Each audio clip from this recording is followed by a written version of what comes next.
BCom second year के सभी छात्रों का मैं विवेकानंद कॉलेज की ओर से सर स्वागत करती हूँ। कल के लेक्चर में हमने भाषा शिक्षण और भाषा का महत्व और उसमें मातृभाषा तथा अन्य भाषा या विदेशी भाषा को देखा था। आज हम देखेंगे कि भाषा के विविध रूप। अब भाषा के विविध रूप किस प्रकार है, भाषा क्या है, भाषा की उत्पत्ति, यह हम इसमें पढ़ने वाले हैं।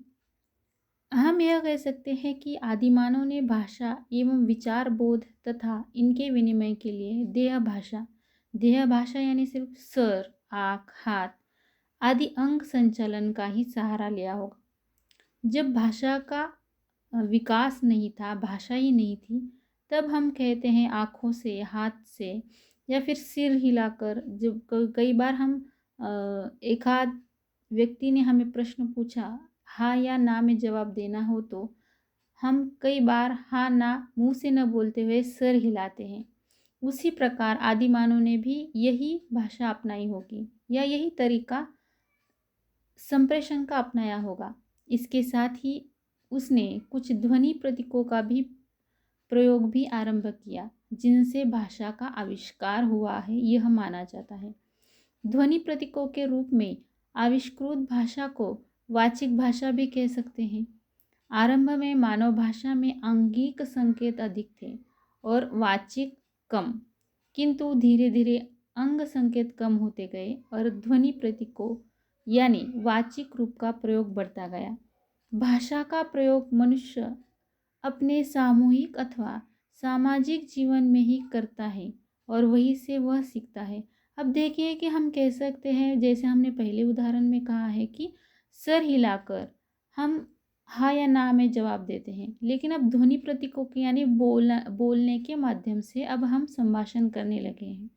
अब धीरे धीरे अंक संकेत कम हो गए और ध्वनि प्रतीकों को या वाचिक रूप ज़्यादा बढ़ने लगा, इसका प्रयोग ज़्यादा होने लगा है। अकेले में आदमी भाषा के सहारे सोचता अवश्य है, लेकिन उसका मुखर प्रयोग समाज में ही करता है, समाज में उसका विकास होता है। अतः यह एक जैसे सामाजिक संस्था भाषा को माना गया है। अब आगे हम देखते हैं कि भाषा मूलतः वाचिक अथवा मौखिक उपलब्धि है, जिसका प्रयोग वर्तमान में सम्मुख उपस्थित लोगों के समक्ष भाव एवं विचार अभिव्यक्ति के लिए किया जा सकता है। अब समाज में हम रहते हैं, तो दो व्यक्तियों में, दो वर्गों में अगर संभाषण करना है तो भाषा यह एक वाचिक या मौखिक उपलब्धि मानी गई है। इससे हम अपने भाव को विचारों के माध्यम से अभिव्यक्त करते हैं।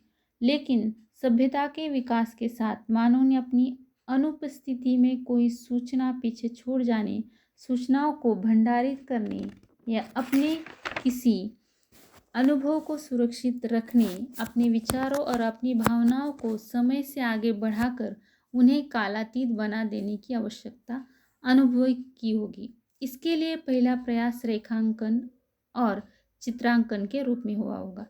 अब हम देखते हैं कि हमारे विचार आगे के भविष्य में, आगे की पीढ़ी के लिए अगर हम रखते हैं, तब उन्होंने यह सोचा होगा कि इसे कहीं ना कहीं रेखांकित करना योग्य है। और रेखांकित करने से पूर्व हम जो देखते हैं वारली लिपि या फिर चित्रों के माध्यम से वह लिखा जाता था। जैसे गुफाओं की दीवारों पर बनाए गए चित्र हैं, उसके बाद लकड़ी पर, पत्थर और दूसरी अपेक्षाकृत कम टिकाऊ चीज़ों पर भावांकन के रूप में यह हुआ होगा, ऐसा माना जाता है। चित्रों से चित्राक्षरों और उनसे कीलाक्षरों तथा कालांतरण में लिपि का विकास होता गया। भाषा का लिखित रूप अस्तित्व में आगे चलकर ही उभर कर आया है, ऐसा माना जाता है। संस्कृत के जिस भाष धातु से भाषा शब्द बना है, उसका अर्थ कहना अथवा बोलना है। यानी यहाँ देखेंगे कि हम संस्कृत के भाष धातु से भाषा शब्द बना और उसका अर्थ है कहना या बोलना, जिसे विचार अथवा अनुभव की स्थिति कहा जा सकता है। वास्तव में अपने आप से कुछ कहना आत्म संभाषण ही होता है। इसलिए प्लेटो ने कहा है कि विचार आत्मा की मूक बातचीत है। अगर वह ध्वन्यात्मक होकर होठों पर प्रकट होती है तो उसे भाषा नाम देते हैं।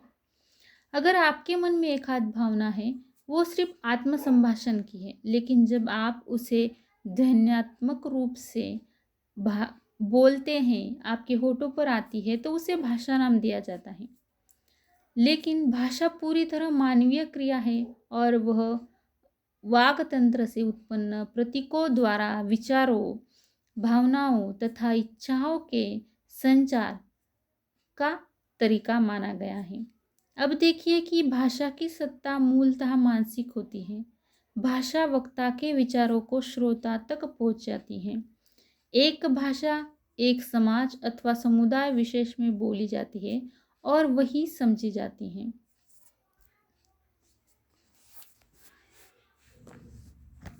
इसके आगे हम देखेंगे कि अपनी अनुपस्थिति में किसी के लिए कोई सूचना छोड़ जाने या पहुंचाने के लिए सभ्यता के विकास के साथ सूचनाओं को भंडारित करने, सुरक्षित रखने या अपने किसी अनुभव अथवा विचार को समय से आगे बढ़ाकर उसे कालातीत बना देने की आवश्यकता भी मनुष्य ने अनुभव की होगी। इस दिशा में पहला प्रयास हमने देखा है कि रेखांकन या चित्रांकन के रूप में हुआ है।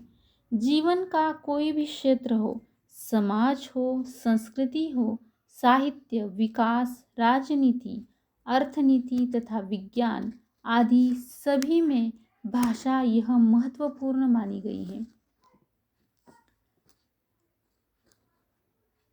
यह ठीक है कि समाज के वर्चस्व प्राप्त वर्ग ने आरंभ में अपने हित में भाषा का दुरुपयोग किया, लेकिन समय की गति और परिस्थितियों में परिवर्तन के साथ अभिजात या ऊंचे सोपान से सामान्य जनजीवन के धरातल पर आकार भाषा ने विश्व स्तर पर लोगों के सामाजिक जीवन में अमूल्य परिवर्तन प्रस्तुत किया है। अब देखिए कि भाषा ऐसा माध्यम है जिसमें वर्तमान में बात करते हुए भूत और भविष्य की बात एक साथ की जा सकती है। इसमें नए से नए और पहले से अज्ञात और अप्रत्याशित संदर्भों को पूर्ण अभिव्यक्ति देने की सामर्थ्य है। भाषा स्थानांतरण और कालांतरण कर सकती है।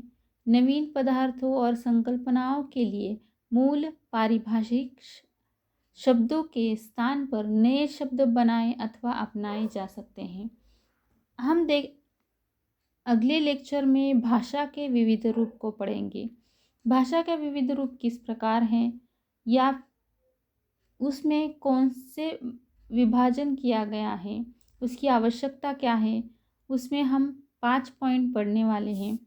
आगे के लेक्चर में हम यह पूरा विस्तार से देखेंगे।